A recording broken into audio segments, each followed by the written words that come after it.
વલસાડ નગરપાલિકાની fire team અહીં આવી છે ને મેં ફરી એકવાર આગળ પણ કીધું ને અત્યારે પણ હું કહીશ કે જિલ્લા કલેક્ટરને જ્યારે જ્યોત્સનાબેને ફોન કર્યો, નગરપાલિકામાં અસંખ્ય વાર ફોન કરવા છતાં પણ કોઈ કામગીરી થઈ નહોતી અને જિલ્લા કલેક્ટરની ક્વિક એક્શન બાદ અત્યારે અહીંયા જે કામગીરી થઈ રહી છે, સિટી ઇન્જિનિયર નગમાબેન અહીંયા છે. પણ નગમાબેન શું કહેશો આપ?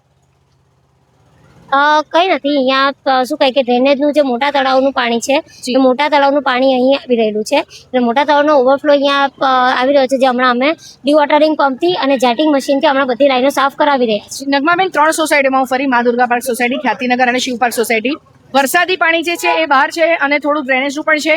લોકોના ઘરમાં ડ્રેનેજના પાણી છે, ડ્રેનેજનું પાણી ક્યાંથી આવ્યું? આ જે લાઈન છે તે સ્ટોમ વોટર ડ્રેન છે. લોકો દ્વારા સ્ટોમ વોટર ડ્રેનમાં કનેક્શન આપવાના લીધે ડ્રેનેજનું પાણી પણ એની અંદર લોકોએ જ્યારે કનેક્શન આપ્યા પાલિકાએ ચેક નહીં કર્યું? એ હવે હમણાં સોર્ટ આઉટ જ કરાવીએ છીએ કે શું કહે કે લોકોને આપણે બેસ્ટ સર્વિસ આપી શકીએ. હમણાં જે પણ છે અત્યારે આ પૂર નીકળી ગયું, પૂરના પાણી નથી ઉતરતા અને લોકોના ઘરમાં ડ્રેનેજનું પાણી ભરાઈ ગયું છે. રોગચાળો ફાડવાની સંપૂર્ણ શક્યતા છે. અહીંયા પ્રી મોન્સૂનની જે કામગીરી હતી 46 માંથી 76 લાખ થઈ ગઈ. ખબર નહીં એક વર્ષમાં દર્શક મિત્રો વલસાડમાં એવો કયો વિકાસ થઈ ગયો છે અને કયા નવા વિસ્તાર આવ્યા છે કે 46 માંથી 76 લાખ થઈ ગયા? નગમાબેન, શું કહેશો પ્રી મોન્સૂન કામગીરી માટે?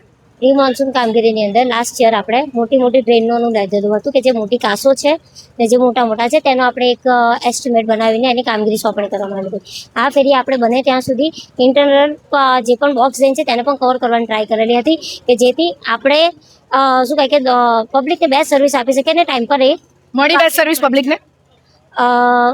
બેસ્ટ સર્વિસ મળી હા કે ના? નગમાબેન, હાલે જે પૂરની સ્થિતિ થઈ છે તેના લીધે ઘણી પૂરનું આજે 5મો દિવસ છે. મંગળવારે રાતના 2 વાગ્યાથી પાણી આવી ગયા હતા.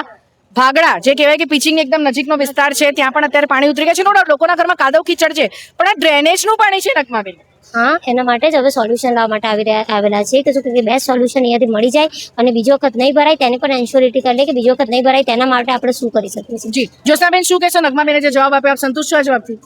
કઈ સંતોષ નહીં મને. નગમાબેન 5 દિવસે આજે આવ્યા છે. 5 દિવસથી મેં કેમ કે કોઈ તો આવો ચીફ ઓફિસર સાહેબને કેમ મોગરાવાળી નગમાબેનને તમે? મેં નગમાબેનને ફોન એક કે 2 જ કરેલા. મેં ચીફ ઓફિસર શ્રીને ફોન કર્યા, જી કાર્તિકભાઈને ફોન કર્યા કે મોગરાવાળી તમે દત્તક નથી લીધેલું, મોગરાવાળી સિટીમાં જ આવતું છે, તમે વિઝિટ તો લેવો. શા માટે મોગરાવાડી સાથે ઓરમાયું વર્તન? નગમાબેને જે વાત કરી, સિટી ઇજનેર છે, આજે આખા સિટીની જવાબદારી એમના પર છે. અને જ્યારે જ્યોત્સનાબેને કીધું કે ચીફ ઓફિસરને ફોન કરવા બાદ અત્યારે જ્યારે નગમાબેન આવ્યા છે ત્યારે શા માટે આ વિસ્તાર સાથે ઓરમાયું વર્તન કરવામાં આવે છે? દર્શક મિત્રો, ક્યારે આ વિસ્તારની સમસ્યા દૂર થાય? નગમાબેને કીધું કે અત્યારે અમે બેસ્ટ ટ્રાય કરીએ છીએ અને આવનારા દિવસોમાં ફરી આ પરિસ્થિતિ ન સર્જાય એવા એમના તરફથી પ્રયાસ છે. દર્શક મિત્રો, આપની કમેન્ટ ચોક્કસથી કમેન્ટ બોક્સમાં જણાવજો. દિશા દેસાઈ, દિશા ન્યૂઝ, વલસાડ.